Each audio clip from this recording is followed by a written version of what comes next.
Dark story with Ajay के हैरान कर देने वाले एपिसोड में आप लोगों का स्वागत है। आज मैं आप लोगों के सामने शिल्पा नाम की लड़की के साथ एक ऐसी घटना घट गई जिसको वो आज भी नहीं भूल पा रही। शिल्पा, पूजा और गुड़िया तीनों एक ही स्कूल में पढ़ाई किया करते थे। तीनों बहुत ही पक्के वाली दो सहेलियाँ थी। एक साथ स्कूल जाना, स्कूल में एक साथ पढ़ना, घर पे आना, ट्यूशन वगैरह सब एक साथ ही किया करती थी। पूजा और से जो शिल्पा थी ना, वो काफ़ी पढ़ाई में इंटेलिजेंट थी, लेकिन जो गुड़िया थी ना वो थोड़ी वीक थी। वीकनेस मतलब इतनी भी वीक नहीं थी, मतलब फिर भी उनके मुकाबले बहुत वीक थी। पूजा और शिल्पा और गुड़िया 12th क्लास में आ जाते हैं और उनका बोर्ड एग्ज़ाम होता है। बोर्ड की परीक्षा पास करने के बाद तीनों सहेलियां सोचते हैं कि अब हमें कोई ऐसा कोर्स करना चाहिए जिसकी वजह से हमें कोई एक अच्छी नौकरी लग जाए। फिर तीनों सहेलियां सरकारी नौकरी मतलब किसी भी फील्ड की जॉब के लिए तैयारी करने लग जाती है। जब तीनों सहेलियां तैयारी कर रही होती हैं, तीनों एक साथ जाती थी, एक साथ आती थी। कुछ साल बीतते हैं और जो पूजा और शिल्पा होती है ना, उनकी जो जॉब होती है वो एक प्राइवेट सेक्टर में लग जाती है। उन्हें एक सरकारी नौकरी लग जाती है, लेकिन जो गुड़िया होती है ना, वो उसकी आज भी नौकरी नहीं लग पाती है और वो उसके मन में कहीं ना कहीं जेलस फील होती है कि मेरी दोनों सहेलियां थी जो जिनकी सरकारी नौकरी लग गई और मेरी नौकरी नहीं लग पाई। पूजा और जो शिल्पा होती है ना, जब वो नौकरी पा जाती है तो फिर वो अपनी जॉब करने लग जाती है, लेकिन शिल्पा आज भी जॉब की तैयारी गुड़िया आज भी जॉब की तैयारी कर रही होती है। उसके मन में कहीं ना कहीं ख्याल आता है, घर से थोड़े ताने भी मिलते हैं कि तेरी दोनों सहेलियों ने एक अच्छे सेक्टर में जॉब ले ली हो, तुम आज भी वहीं की वहीं हो। ये वाली बात उसको कहीं ना कहीं खटकती रहती थी। वो दिन रात मतलब उसके अंदर ऐसी जेलसी फील होने लग जाती थी कि बताओ, उसके घर वाले उसको ऐसे ताने दिए करते थे कि तुम पढ़ने में इतनी वीक हो कि तुम एक नौकरी नहीं ले पा रही हो वगैरह वगैरह। उसकी वजह से उसके मानसिक संतुलन पे भी काफ़ी असर पड़ता था। एक दिन की बात है, गुड़िया पूजा और शिल्पा से कहती है कि यार काफ़ी टाइम हो गए हैं और हम तीनों सहेलियाँ एक साथ नहीं मिले हैं, क्यों ना तुम आज मुझसे मिलो।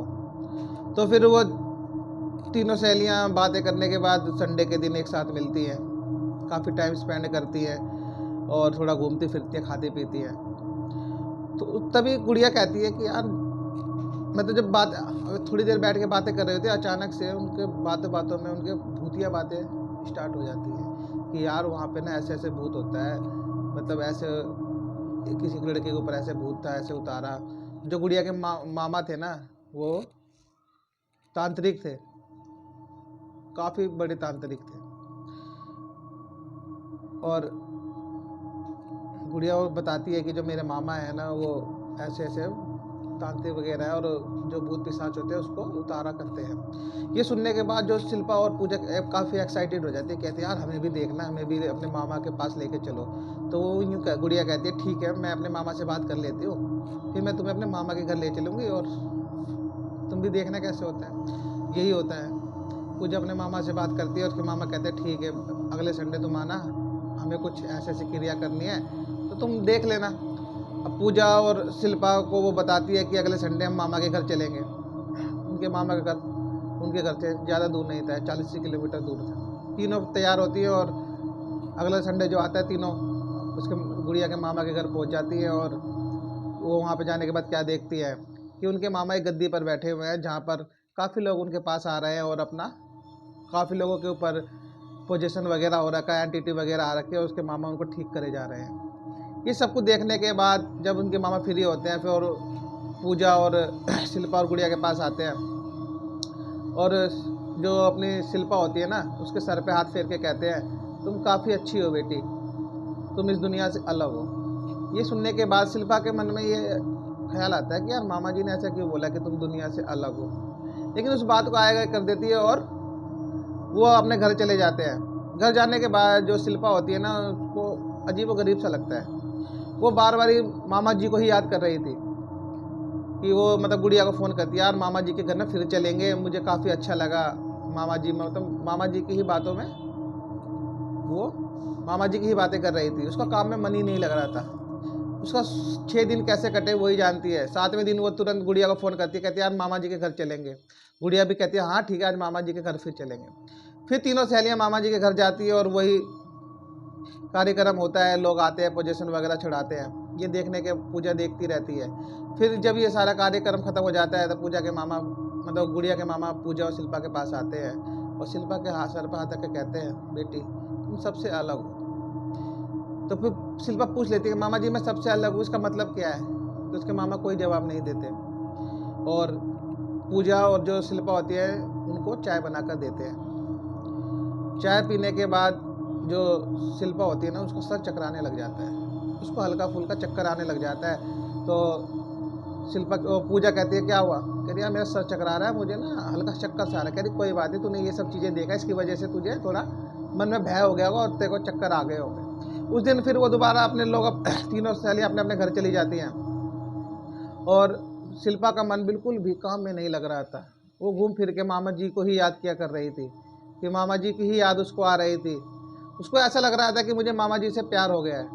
ना जाने क्यों जो शिल्पा थी ना बस 24 घंटे मामा जी का ख्याल उसके मन में रहता था। मामा जी की उम्र तकरीबन यही 60-65 साल के आसपास थी और जो हमारी शिल्पा थी उसकी उम्र तकरीबन 21 साल के आसपास थी। लेकिन फिर भी ना जाने जो शिल्पा का मन था मामा जी की तरफ ही अग्रसर हो रहा था।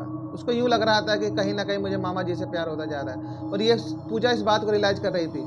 पूजा ये देख रही थी कि शिल्पा का बिहेवियर चेंज होता जा रहा है, वो पहले जैसी नहीं रही है। उसके जो फिर पूजा शिल्पा से कही देती है या तो क्या बार बार मामा मामा जी की बातें करती रहती है। तो वो शिल्पा उससे कहती है पूजा से कि यार मुझे ऐसा लगता है कि मुझे मामा जी की बातें करना बहुत अच्छा लगता है, मुझे मामा जी बहुत अच्छे लगते हैं। तो पूजा कहती है तेरा दिमाग ख़राब है, उनकी उम्र देखी है 60-65 साल है उनकी उम्र और तेरी उम्र कितनी 21 साल। तू कैसी बात कर रही है? ये दुनिया वाले क्या सोचेंगे? तेरा दिमाग ख़राब हो गया। लेकिन पूजा उसकी जो शिल्पा होती है ना पूजा की बात को आया गया कर देती है, उसकी बात बिल्कुल भी नहीं मानती और उस फिर से गुड़िया को फ़ोन लगाती है और कहती है कि मुझे ना यार मामा जी से मिलना है, मुझे मामा जी के पास ले चलो। गुड़िया कहती है हाँ ठीक है मैं तुम्हें मामा जी के पास ले चलूँगी, क्या अगले संडे हम फिर मामा जी के पास चलेंगे। जो ये शिल्पा ना गुड़िया से बातें कर रही थी पूजा के सामने ही कर रही थी। पूजा कहती है तेरा दिमाग ख़राब हो गया है। पूजा सोचती है कि कुछ ना कुछ तो गड़बड़ हो गई है। पूजा के मन में ये ख्याल आने लग जाता है कहीं ना कहीं कुछ गड़बड़ तो हो गई है, शिल्पा ऐसी तो नहीं थी। 1-2 हफ्ते में इसका बिहेव इतना चेंज हो गया और ये मामा जी करी जा रही है, कहीं ना कहीं कुछ गड़बड़ है। जो अब अपनी पूजा होती है ना अपनी दादी को कहती है दादी मेरी सहेली है ना जो शिल्पा, वो उसका बिहेवियर इतना चेंज हो चुका है। वो सिर्फ मामा जी जो गुड़िया के मामा है ना उनको मामा जी करती है। वो एक तांत्रिक हैं।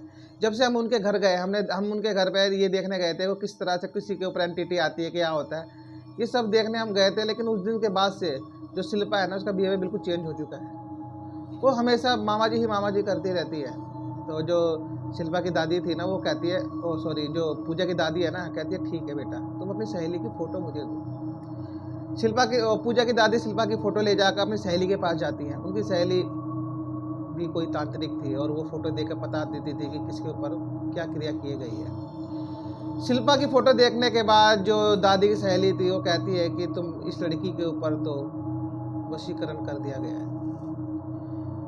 ये सुनने के बाद शिल्पा की दादी पूजा की दादी घर आती है और पूजा से कहती है कि शिल्पा के ऊपर तो वशीकरण कर दिया गया है और ये वशीकरण किसी और ने नहीं बल्कि गुड़िया के मामा ने ही किया है। ये सुनने के बाद पूजा शॉक हो जाती है और शिल्पा से कुछ नहीं कहती है। शिल्पा से कहती है कि यार तू अब ऑफिस की छुट्टी ले और तू मेरे घर चल। पूजा शिल्पा को अपने घर ले जाती है और अपने घर ही रखती है और उससे फ़ोन वगैरह भी छीन लेती है क्योंकि जो शिल्पा थी ना सिर्फ मामा की ही बातें करती थी और बार बार गुड़िया को फ़ोन करती थी कि उसको मामा जी से मिलना है, मामा जी से मिलना है। ना जाने क्यों मामा जी का भूत उसके ऊपर सवार हो गया था। अब पूजा क्या करती है कि गुड़िया का शिल्पा का फ़ोन छीन लेती है और उसको अपने पास रख लेती है और 4-5 दिन बीतते हैं। जो फिर पूजा जो शिल्पा की मम्मी होती है कि कहती है कि बेटा तुमने शिल्पा को अपने घर क्यों रखा है। तो जो पूजा की दादी होती है शिल्पा की मम्मी को अपने घर बुला लेती है और उनको सारी बातें बता देती है। ये बातें सुनने के बाद शिल्पा की मम्मी भी शौक हो जाती है। कहती है कि मैं भी ना यहीं पे रहूँगी और मेरी बेटी को बिल्कुल ठीक करवा दो क्योंकि मेरे जो पति हैं ना इन सब चीज़ में बिलीव नहीं करते और उनको ये वाली बातें पता लगेगी ना तो इस पर बिल्कुल बिलीव नहीं करेंगे। तो जो पूजा की दादी होती है, कहती है कोई बात नहीं, आप टेंशन मत लो, मेरी एक सहेली है, मैंने उसको पूजा की तस्वीर से दिखाया है, उसने कहा है कि ये लड़की ठीक हो जाएगी। अभी इसमें इतना ज़्यादा वशीकरण नहीं कराया गया है, अभी नया नया वशीकरण कराया गया जिसकी वजह से वो इसको ठीक कर देगी। अब पूजा जो दादी की सहेली होती है वो पूजा के घर आती हैं और शिल्पा को एक घेरे में बैठा दिया जाता है और तंत्र मंत्र की विद्या शुरू कर दी जाती है। तंत्र मंत्र की विद्या शुरू होने के बाद जो शिल्पा होती है ना, अचानक से चीखने चिल्लाने लग जाती है और मामा जी ही करती रहती है। उसका ध्यान सिर्फ मामा जी के ऊपर ही आता है और जो दादी की सहेली तांत्रिक होती है ना, वो कहती है कि तू, मतलब दादी से बताती है कि इस लड़की के ऊपर इतना तगड़ा वशीकरण कर दिया गया है ना, कि जिसने इसके ऊपर वशीकरण गया है ना, वो इतना बड़ा तांत्रिक है कि अगर वक्त रहते अगर ये बात पता नहीं लगती ना, तो वो इसकी जान भी ले लेता। और ये मतलब वो तांत्रिक माता जो होती हैं वो बताती हैं कि इसके ऊपर जो गुड़िया के मामा है ना, उन्होंने तांत्रिक क्रिया करी है और वह मतलब वशीकरण कर रखा है, और वो भी वशीकरण इसलिए कर रखा है ना क्योंकि इस लड़की ने सरकारी नौकरी ले ली थी। और जो गुड़िया थी उसने, वो पढ़ने में थोड़ा वीक थी, उन्हें कोई नौकरी नहीं ली थी, तो उसको जेलसी फील हो गई थी। वो गुड़िया को बर्बाद करना चाहती थी। वो ये चाहती थी कि गुड़िया मेरे मामा से शादी कर ले और इसका पूरा भविष्य खराब हो जाए, क्योंकि मामा की उम्र 60-65 साल थी और गुड़िया भी 20-21 साल की ही बच्ची थी। और वो ये चाहती थी कि वो बिल्कुल मामा के प्यार में पागल हो जाए और उसको और मामा से शादी करके उसका पूरा करियर खराब हो जाए। उन्हें खुद ने तो नौकरी नहीं ले पाई थी, लेकिन वो उससे जेलसी फील कर रही थी। लेकिन मैं इसको बिल्कुल ठीक कर दूंगी, तो मैं 15 दिन इसको फ़ोन वगैरह से और घर से बाहर नहीं निकलना होगा। और ऐसे ही किया जाता है। माता जी कुछ मंत्र पढ़कर, कुछ पोटली से बनाकर उसको शिल्पा पूजा की दादी को देती है, कहती है शिल्पा के तकिए के नीचे इसको रख देना, और 15 दिन बाद शिल्पा अपने आप ठीक हो जाएगी। ऐसा ही किया जाता है। शिल्पा पूजा के घर ही रहती है और 15 दिन, आप मानोगे नहीं, शिल्पा मतलब ये कहानी किसी और ने, शिल्पा ने ही लिख भेजी। तो शिल्पा बताती है कि उनको 6 दिनों तक नींद ही नहीं आई। 6 दिनों तक उनके मनों में सिर्फ मामा जी का ही ख्याल ढूंढ रहा था। और जब 15 दिन बीतते हैं, शिल्पा बिल्कुल ठीक हो जाती हैं। और जब शिल्पा बिल्कुल ठीक हो जाती है तो शिल्पा ये रियलाइज़ करती है कि वो कितनी बड़ी गलती करने जा रही थी। ना जाने उनको ऐसा क्या हो गया था। वो बिल्कुल नॉर्मल हो गई और उन्होंने कहा यार मैं ऐसी गलती कर रही थी। जब पूजा ने उनको सारी बात बताई, उनको बिल्कुल भी होश नहीं था कि वो क्या करने जा रही हैं। मोरल ऑफ स्टोरी ये निकलता है कि हमें कभी भी किसी यार दोस्त पर भी भरोसा नहीं करना चाहिए, क्योंकि अगर शिल्पा ने इतनी मेहनत करके आज एक लेवल पे जॉब हासिल करी थी, लेकिन गुड़िया को जॉब ना मिलने की वजह से उसको जेलसी फील हुई और उसने अपनी ही सहेली पर इतनी बड़ी क्रिया अपने मामा द्वारा करवा दी और उसको बर्बाद करने की कोशिश की। तो मैं आपसे यही कहूँगा कि कभी किसी पे भरोसा ना करें, सिर्फ अपने ही ऊपर भरोसा करें। आपको ये स्टोरी कैसे लगी? आज की स्टोरी इतनी भूतिया तो नहीं थी, लेकिन कोई ना कोई सीख जरूर दे गई होगी आप लोगों को। तो मिलते हैं अगली स्टोरी में, और हमारे चैनल को सब्सक्राइब कर देना और बेल आइकन को दबाकर ऑल पर क्लिक कर देना। धन्यवाद।